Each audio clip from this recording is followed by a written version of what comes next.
বাংলা তো হচ্ছে এখন একটাই শিল্প রমরমিয়ে চলছে, যে শিল্পের নাম হচ্ছে বোম শিল্প। যত্রতত্র বোমা শিল্প চলছে। সাধারণ লাইসেন্স নিয়ে, সাধারণ ব্যবসার লাইসেন্সে বোমা শিল্প চলছে। পুলিশ প্রশাসন সব জানে, প্রত্যেকে তৃণমূলের লোক। মমতা ব্যানার্জি, আপনাদের মনে আছে এর আগে বোম শিল্প উদ্ধারে চিরুনি তল্লাশির আদেশ দিয়েছিলেন। বোমা মানেই তৃণমূল, আর তৃণমূল মানেই ধ্বংস। আর সেই কারণের জন্যই সব তদন্ত সেদিন শেষ হয়ে গেছে। যদি এই চিরুনি তল্লাশি চলতো, তাহলে আজকে এই দুঃখজনক দুর্ভাগ্যজনক ঘটনা ঘটতে হতো না।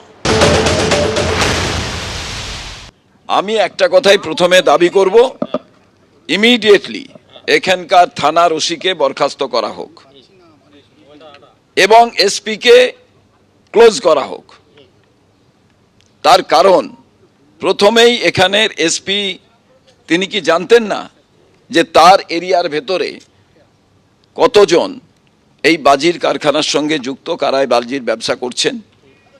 এবং ইমিডিয়েটলি পুলিশের ডেকে জিজ্ঞাসা করা উচিত এমএলএকে, এখানকার পঞ্চায়েতের সদস্য যারা আছেন তাদের, এবং এমপিকেও ডাকা উচিত। তার কারণ, একটা এলাকায় কি ঘটছে এখানকার পঞ্চায়েতের সদস্য জানেন না, জেলা পরিষদের সদস্য জানেন না, বিধায়ক জানেন না। এই ঘটনা হতে পারে না। বাজি কারখানায় যেটা হয়েছে অত্যন্ত দুর্ভাগ্যজনক ঘটনা। পুলিশ প্রশাসন তদন্ত করছেন এবং দুর্ঘটনা ঘটেছে, ফলে দুর্ঘটনা তো দুর্ঘটনাই। আবার দেখুন, আজকেই গুজরাটে বাজি কারখানায় বিস্ফোরণ হয়েছে, 17 জনের বেশি মৃত্যু হয়েছে, একটা বাড়ি উড়ে গেছে। দেশের প্রধানমন্ত্রীর রাজ্য, দেশের স্বরাষ্ট্রমন্ত্রীর রাজ্য, তো গুজরাটে বাড়ি উড়ে গেছে। দুর্ঘটনা।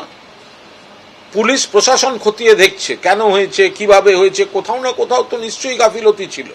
আমি জাস্টিফাই কোথাও করছি না, আমরা কেউ জাস্টিফাই করছি না। মানুষের প্রাণ গেছে, অত্যন্ত দুঃখের।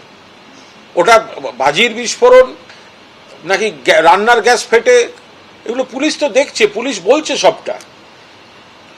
তো ফলে এটা নিয়ে রাজনীতির কোনো অবকাশই নেই। কিন্তু সমস্যা হলো, যদি লোকালয়ের মধ্যে ঘটে যায়, লোকালয়ের মধ্যে বাজি মজুদ থাকে, তাহলে মানুষের প্রাণ চলে যায়। এই সচেতনতা বোধটা বাজি যারা ব্যবসার সঙ্গে যুক্ত আছেন তাদের মধ্যে আমরা আনার চেষ্টা করব।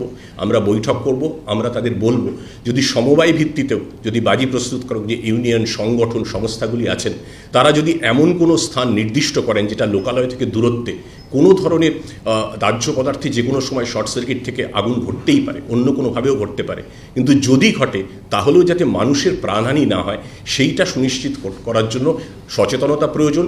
এবং সেফ স্টোরেজের জায়গা আইডেন্টিফাই করা যান। Safe storage is a priority. আমরা দেখতে পাচ্ছি লোকালয়ের মধ্যে বাচ্চা আছে, বয়স্ক আছে, পাড়া প্রতিবেশী আছে, বাজারহাট আছে, স্কুল কলেজ আছে, সেইখানে যাতে বাজি মজুত না করা হয়, যাতে স্টোরেজ করা যায় কোনো একটা সেফ জায়গায়, কোনো একটা যেখানে মানুষের জনবসতি নেই এমন কোনো জায়গায়, সেইটা আমরা ডেফিনেটলি খুব শীঘ্রই আমরা বৈঠক করব বিভিন্ন বাজি সংস্থা প্রস্তুত।